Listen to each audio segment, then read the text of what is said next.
আমি নমস্কার, আমি doctor Parthajit Das, consultant rheumatologist, Asian Institute of Immunology and Rheumatology. আজকে হচ্ছে রেয়ার ডিজিজ ডে। এই রেয়ার ডিজিজটা হচ্ছে অনেক সিস্টেম নিয়ে ইনভলভ থাকতে পারে, যেমন সেটা নিউরোলজি হতে পারে, গ্যাস্ট্রো হতে পারে, রিউমাটোলজি হতে পারে।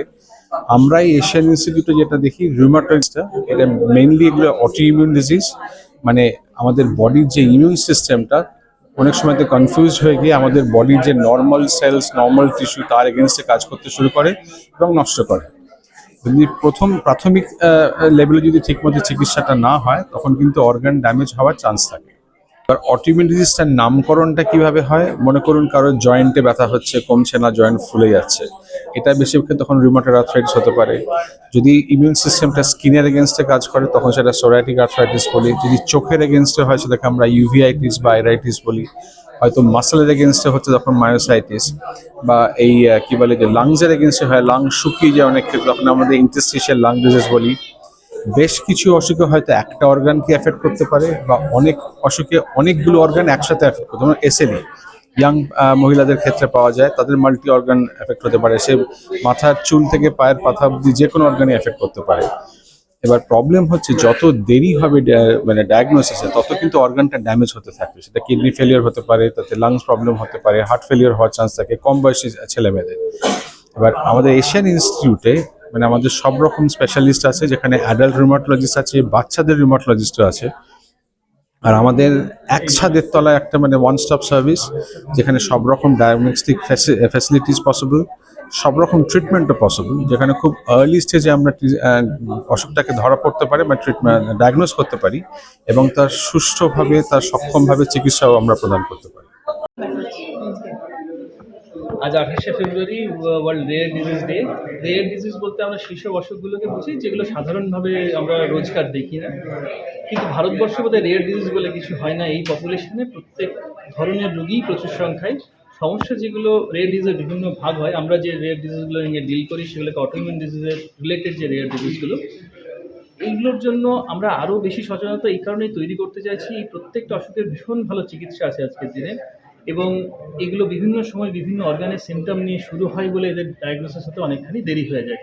কখনো কারোর যদি একসাথে অনেকগুলো অর্গান এফেক্ট করার কোনো সিমটম দেখা যাচ্ছে, তাহলে তাদের ভাবা উচিত যে তারা কোনো অটোইমিউন ডিজিজে ভুগছেন কিনা। যেমন কারো জয়েন্ট পেন হচ্ছে, কারো চোখ লাল হচ্ছে, তার সাথে মুখে ঘা হলো, স্কিনে র্যাশ হলো, জ্বর আসছে, বিভিন্ন ধরনের সিমটম যদি একসাথে হতে থাকে, বা একই সিমটম বারবার আসছে, সেটার কোনো কারণ পাওয়া যাচ্ছে না, তাহলে সেগুলো কোনো না কোনো অটোইমিউন ডিজিজে হওয়ার সম্ভাবনা ভীষণ বেশি। এই জায়গাটা থেকেই মানুষের সচেতনতা জাগিয়ে তোলা দরকার, যে এই অসুখগুলো যদি বিভিন্ন সময় বিভিন্ন অর্গানের সিমটম বা একই সিমটম বারবার আসছে, তাহলে অটোইমিউন ডিজিজের জন্য তার চেক আপ করা দরকার, এবং সেগুলো চিকিৎসা করলে একদম সুস্থ স্বাভাবিক জীবন তারা। 2017 সাল থেকে শুরু হয়েছে এই যে ইউভিআইটিস এর কথা হলো।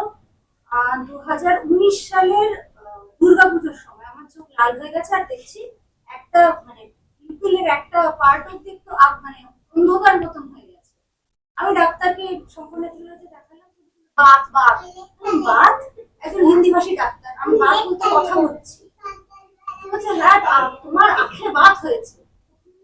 আঁখে বাত, আর্থারাইটিস। 2021 সালে আমার যখন ধরা পড়লো, আমার নিউরোপ্যাথি হয়েছে চেন্নাইতে গিয়ে, তখন আমি আস্তে আস্তে জানতে পারলাম যে 2017 সালে বেলস প্যালসি, আমার মুখের একটা সাইড প্যারালাইজ। মার্চ মাসে হলো অপটিক নিউরাইটিস, আমার ফুল আইসাইট চলে গেছে। তারপর থেকে অনেক রকম ভুগেছি। সবচেয়ে বড় যে প্রশ্নটা নিয়ে গেছিল আমার ভীষণ মাউথ আলসার।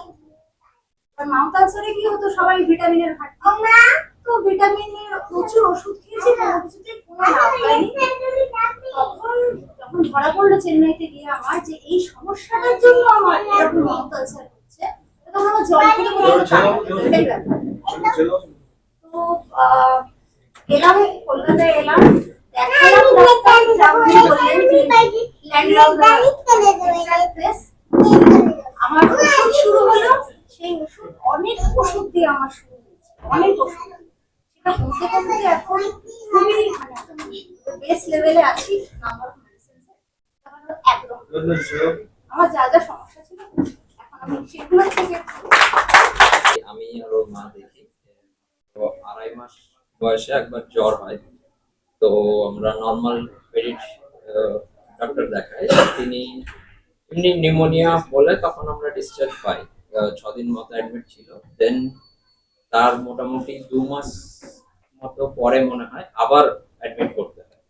তার 3-4 মাস পরে তার আবার 2.5 মাস পরে আরেকবার আমরা অ্যাপেলোতে অ্যাডমিট করি ফাইনাল ইয়ের জন্য। বাট সেখানেও কি আমাদেরকে এক্সাক্ট ফাইনাল আমরা পাইনি। সেখানে বলা হয় যে হয়তো খেতে গিয়ে হয়তো থাকে যে হয়তো খেতে গিয়ে ব্রেস্ট ফিডিং এর টাইমে বেশি হাঁকপাক করে খায় বলে তার ফুসফুসে কিছুটা রিটার্ন যাচ্ছে। তো আমরা এটার উপর বেসিস করে প্রায় দিনে তখন 17 রকমের ওর ওষুধ চলতো ওভারঅল সবকিছু নিয়ে। তো সেটার বেসিসে বাট 2.5 মাস পরে সেম জিনিস আবার রিটার্ন করে। তো আমরা একদম ফার্স্টে যে ডক্টরকে দেখিয়েছিলাম তার সাথে কথা বলি। তিনি রেফার করেন যে আমরা কেপিসিতে দেখাই। তো কেপিসিতে আসতে ওখানে আমাদের ডক্টর সঞ্জীব মন্ডল রয়েছেন, ওনার আন্ডারে অ্যাডমিট করি। তো সেখানে করাই। তারপর প্রায় তখন 40 দিন মতো ভর্তি ছিল। তাতে বিভিন্ন রকম টেস্ট হয়, জেনেটিক টেস্ট হয়, ইভেন আমরা ব্লাড বাইরে পর্যন্ত পাঠাই। বাইরে বলতে আমাদের ইন্ডিয়া অনলি একমাত্র জায়গা পিজিআই চণ্ডীগড়ে পাঠাতে হয়, সেখান থেকে টেস্ট হয়ে আসে। দিয়ে ফাইনাল পাওয়া যায় যে ওর আছে সিজিডি, জেনেটিক রোগ।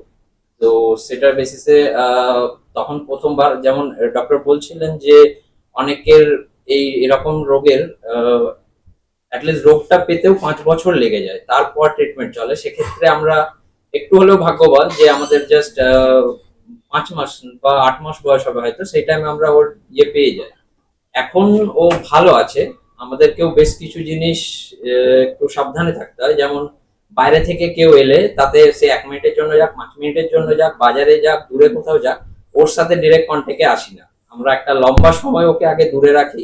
আমরা নিজেরা স্যানিটাইজ করি বা হাত মুখ ধুয়ে বা স্নান করে দেন ওকে আবার কোলে নেওয়া বা যাই করা হয় আর কি। এটা মেনলি আমাদের অ্যাওয়ারনেসের মধ্যে এইটা আমরা সবচেয়ে বেশি মেনে থাকি। এখনো ওর ওষুধ চলছে, ওষুধ কমে এসছে, আগামীতে আরোটা কমার চান্স আছে।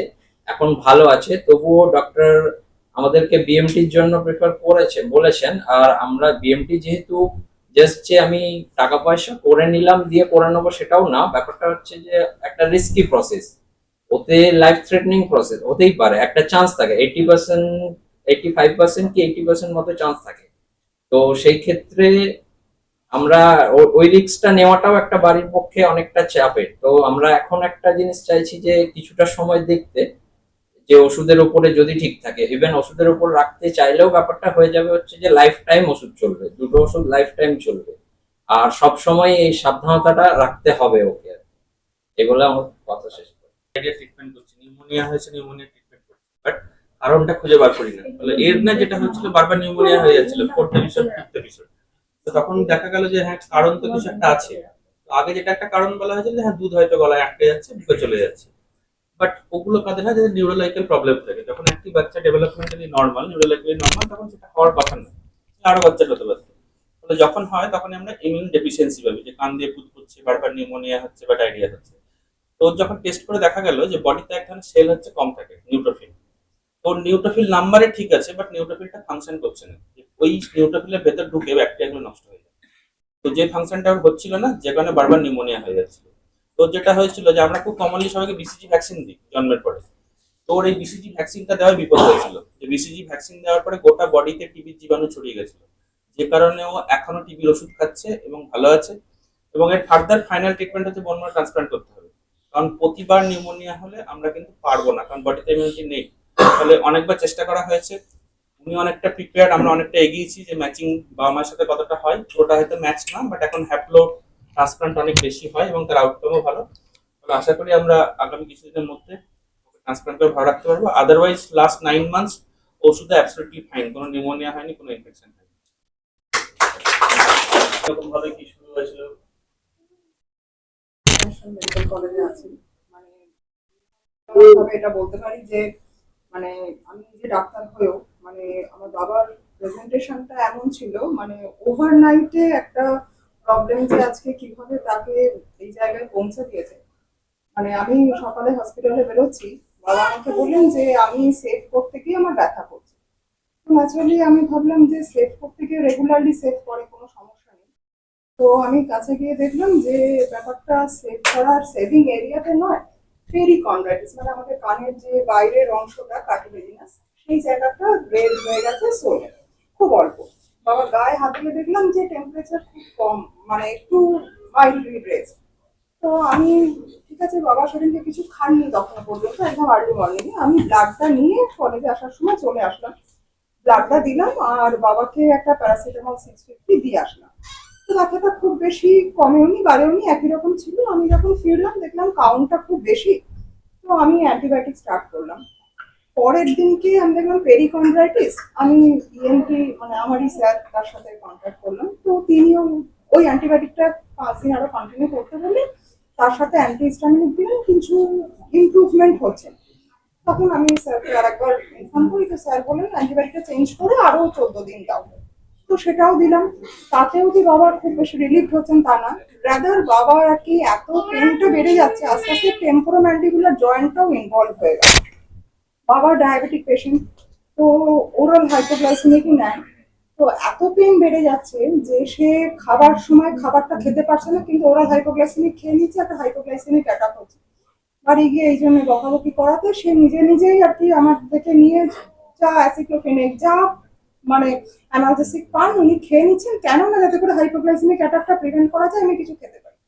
এইরকম ভাবে দিন 10-15 চলার পরে দেখছি যে জিনিসটা হচ্ছে না। আমি আর একজন এমপির কাছেও গেলাম, তো যখন সেটা দেখছি সেখানেও হচ্ছে না, তো সিস্টেমিক স্টেরয়েড চালু করার কথা হলো। তো সিস্টেমিক স্টেরয়েড দেওয়ার পরে যে খুব বেশি ইমপ্রুভমেন্ট হলো তা নয়। তখন আমি নিজে একটু লিটারেচার সার্চ ইত্যাদি করলাম, করার পর আমার কেন জানি না একটু স্ট্রাইক করলো যে it may be due to some rheumatic disease. তো তারপরে আমি খুব first line disease modifying agent বাবার শুরু হয়েছিল, খুব যে বেশি রেসপন্স হয়েছে তা নয়। তারপরে আমি স্যারের সাথে কথা হয় আমার, তো বায়োলজিক্স চালু হয়েছে, কিন্তু অপরচুনিস্টিক ইনফেকশন যেটা আর কি খুব কমন এই ধরনের ড্রাগ ইউজ করার পরে, সেগুলো বাবার 2-3টে এপিসোড হয়েছে, হসপিটালাইজড হতে হয়েছে। ইউনিল্যাটারাল থেকে বাইল্যাটারাল ইনভলভমেন্ট হলো, কার্টিলেজ গুলো পুরো নষ্ট হয়ে গেল। বাবার ওভারনাইটে নেজাল ব্রিজটাও, নেজাল কার্টিলেজ ইনভলভ হলো, রুট অফ দ্য নোজটা ভীষণ ডিপ্রেস, বেরোতে খুব কষ্ট। তারপরে সমস্ত লার্জ জয়েন্টস, সেখানে কার্টিলেজ গুলো ইনভলভ হলো। তো তারপরে এই ডিজিজ মডিফাইং এজেন্ট গুলো, মানে সেকেন্ড লাইন থেরাপি, এগুলো দেওয়ার পরে একটু সেইগুলো রেজলিউশন হয়েছে, কিন্তু মানে বারবার অপরচুনিস্টিক ইনফেকশন গুলো এত বেশি হয়েছে, মাঝে মাঝেই আমাকে এই ওষুধগুলো বন্ধ রাখতে হয় এবং যা মনিটরিং এ সেগুলোর মধ্যে থাকতে হয়। এই আর কি, মানে নিজের কাছে খুব খারাপ লাগে যে মানে নিজে ডাক্তার হয়েও আর কি আমি প্রথম 1টা মাস নষ্ট হয়েছে। এবং প্রেজেন্টেশনটা মানে অনেক দিনের কিছু নয়, জাস্ট আগের দিনও সেভ করেছেন, কোনো প্রবলেম নেই, ওভারনাইট এই জিনিসটা। এবং তারপর থেকে মানে আলটিমেটলি এখন রেসপিরেটরি ট্র্যাক্ট খুব ইনভলভ হয়েছে, চেষ্টা করছি যতটা রাখা যায়।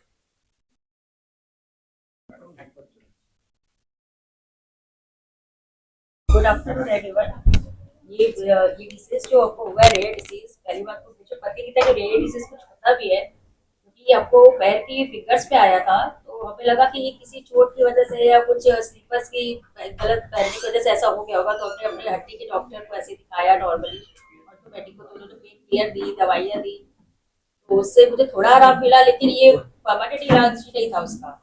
फिर ये दिसंबर में, 4 साल पहले दिसंबर में मुझे आँख हो गया था, तो मुझे लगा कि शायद ये इन्फेक्शन हो गया होगा किसी वजह से। तो आँख के डॉक्टर को दिखाया हमने, तो उन्होंने कुछ दवाइयाँ दी, कुछ दिन चली, उससे भी मुझे नॉर्मल नहीं हुआ मेरा। तो उन्होंने मुझे रिकमेंड किया था डॉक्टर मजू। এখন গভর্নমেন্ট অফ ইন্ডিয়া থেকে national rare disease policy implement হয়েছে 2021 সালে, এবং সেটা মাধ্যমে 63খানা অসুখ ইনক্লুড হয়েছে রেয়ার ডিজিজ হিসেবে, এবং 15খানা সিওই ডেভেলপ হয়েছে। এই 15খানা সিওই অল ওভার ইন্ডিয়াতে আছে, এবং এই ন্যাশনাল রেয়ার ডিজিজ পলিসির আন্ডারে যে অসুখগুলো ইনক্লুডেড, সেতে ভোগা যে কোনো পেশেন্টরা যদি এই সিওইর মাধ্যমে অ্যাপ্লাই করেন, তাহলে তারা 50 লক্ষ টাকা পর্যন্ত লাইফ টাইম থেরাপির জন্য তারা ফান্ডিং পেতে পারেন গভর্নমেন্টের থেকে। গভর্নমেন্ট ক্রাউড ফান্ডিংয়ের মাধ্যমে অনেক ধরনের ইনিশিয়েটিভ নিয়ে এসছেন, যাতে পেশেন্টদের যেগুলো খুব কস্টলি ট্রিটমেন্ট যেগুলোর জন্য, সেগুলো তারা ফান্ডিং পেতে পারেন। এবং স্টেট গভর্নমেন্টেরও অনেক ধরনের রেয়ারনেস ক্যাম্প, রেয়ারনেস ইনিশিয়েটিভস হচ্ছে। রাজস্থান গভর্নমেন্ট, কেরালা গভর্নমেন্ট, এদের state specific rare disease policy রয়েছে, যারা বিভিন্ন বিরল অসুখ যেমন NF1, HOS এই ওষুধগুলোর ট্রিটমেন্ট শুরু করেছেন এবং পেশেন্টরা ফ্রিতে ওষুধ পাচ্ছে। সো গভর্নমেন্ট ডায়াগনোসিসটাকেও অনেক ধরনের স্ট্রিমলাইন করার চেষ্টা করছে। তো হোলিস্টিক ওয়েতে গভর্নমেন্ট পেশেন্ট সাপোর্ট গ্রুপ যারা আছেন তারাও, যেমন SMA foundation, rare disease foundation India, kidney warriors India, HOS foundation, তারপরে বিভিন্ন ধরনের পেশেন্ট সাপোর্ট গ্রুপরা এগিয়ে আসছেন। ORDI গভর্নমেন্টের কাছে রিপ্রেজেন্টেশন পাঠাচ্ছেন, যতটা গভর্নমেন্ট করছে আরও বেশিভাবে করা যায়। এই অসুখে ভোগা মানুষরা যাতে অসহায়ভাবে না থাকেন, তারা এগিয়ে আসুন, নিজেদের রোগ সম্বন্ধে বলুন, এবং তবেই এই অ্যাওয়ারনেস বাড়বে এবং গভর্নমেন্টের কাছে এই আওয়াজটা পৌঁছবে এবং গভর্নমেন্ট আরও বেশিভাবে এই পেশেন্টদের সাপোর্ট করার জন্য এগিয়ে আসবে। এই ধরনের পেশেন্টরা এই ধরনের সুবিধাগুলো নিতে পারে? ধরুন 63খানা ডিজিজ যেগুলো ইনকর্পোরেট আছে, এটা গভর্নমেন্টের পোর্টালে এখন অ্যাভেলেবেল রয়েছে। তো পেশেন্টরা এবং ডাক্তাররা দেখে নিতে পারবেন কী কী অসুখ রয়েছে, এবং যেগুলো এই যে একটু আগেই যে কথা হচ্ছিল, stem cell transplantation, organ transplantation, যে সমস্ত অসুখগুলো SMA যেরকম হয়, মাসকুলার ডিস্ট্রফি, সিস্টেম, হ্যাঁ, লিভার ট্রান্সপ্লান্টেশন, সেগুলোর জন্য তারা এই থেরাপি মানে এই ফান্ডিংটা অ্যাভেল করতে পারেন। বাট এই ফান্ডিংটা কিন্তু COE থ্রু দিয়েই করতে হবে, মানে যে ট্রিটিং ডক্টর আছেন তিনি এই পেশেন্টের ফাইলটাকে COE তে পাঠাবেন।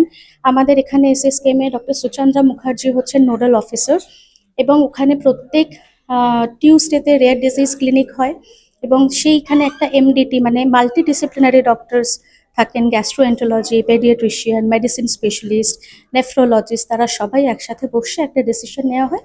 তখন এই ফাইলগুলোকে আপলোড করে দেওয়া হয় এবং সেই ফাইলটা কিন্তু একদম গভর্নমেন্ট অফ ইন্ডিয়ার ওয়েবসাইটে সেটা চলে যায়, পেশেন্টের একটা এনরোলমেন্ট ID তৈরি হয়, তখন ওখান থেকে এই ফান্ডিংটা চলে আসে পেশেন্টের জন্য। It's a process.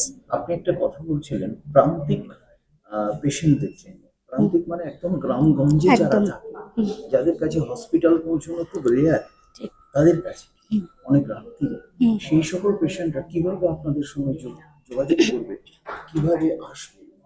দেখুন, এটার জন্য যেমন মানুষেরও রেসপন্সিবিলিটি রয়েছে এবং আশেপাশের যে গ্রামীণ হাসপাতাল, সেই সমস্ত ডাক্তারদেরও ওয়াকিবহাল হতে হবে যে এই ধরনের ডিজিজ রয়েছে। এশিয়ান ইনস্টিটিউট অফ ইমিউনোলজি যে এই ধরনের ইনিশিয়েটিভ নিয়ে গ্রাম প্রত্যন্ত গ্রামে পৌঁছে যাচ্ছেন, অ্যাওয়ারনেস ক্যাম্প করছেন, তাদের মাধ্যমে আমাদের যতটা সম্ভব এই ধরনের রোগ আছে এবং এই ধরনের পলিসিও আছে যার মাধ্যমে তারা টাকা পেতে পারেন, তাদের চিকিৎসা সংক্রান্ত খরচ বহন করতে পারেন। আজকেই যেমন আনন্দবাজারে government of West Bengal declare করেছেন যে ডুশেন মাস্কুলার ডিস্ট্রফি বা মাস্কুলার ডিস্ট্রফি যারা পেশেন্ট, তারা প্রত্যেক মাসে 5,000 টাকা করে সরকারের মাধ্যমে তাদের পরিবারের হাতে তুলে দেওয়া হবে। এই যাতায়াতের খরচ, বিভিন্ন ধরনের খরচ থাকে। তো 1 নম্বর হচ্ছে পরিবারের অ্যাওয়ারনেস, রোগটা সম্বন্ধে জানুন, এগিয়ে এসে কথা বলুন, এবং আপনার যদি মনে হয় আপনি কোনো বিরল রোগে ভুগছেন, নিকটবর্তী হাসপাতালের সাথে যোগাযোগ করুন এবং সেই হাসপাতালকে বলুন যে আমরা গভর্নমেন্ট সেন্টার অফ এক্সিলেন্সে পৌঁছতে চাই। নিশ্চয়ই সেখানকার যে ডক্টর আছেন বা ধরুন গ্রামীণ যে CMOHরা আছেন, ডিস্ট্রিক্ট CMOH যারা, তাদের কাছে পৌঁছুন, তারাই আপনার পৌঁছানোর ব্যবস্থা করে দেবে COE-তে আসার জন্য। এবার একটি জিনিস, সব থেকে বড় বিষয় প্রান্তিক মানে একদম গ্রামগঞ্জের এরিয়ায়, ম্যাডাম, অ্যালকোহলিক পেশেন্ট প্রচুর আছে, হুম। আসে। হুম। তারা ধরুন খুব নিম্নমানের অ্যালকোহল তারা পান করে, হুম। তাদের ভবিষ্যতে যে প্রবলেমটা আসে সেই সকল ক্ষেত্রে কি এই সকল সুযোগ সুবিধাগুলো তারা পেতে পারে?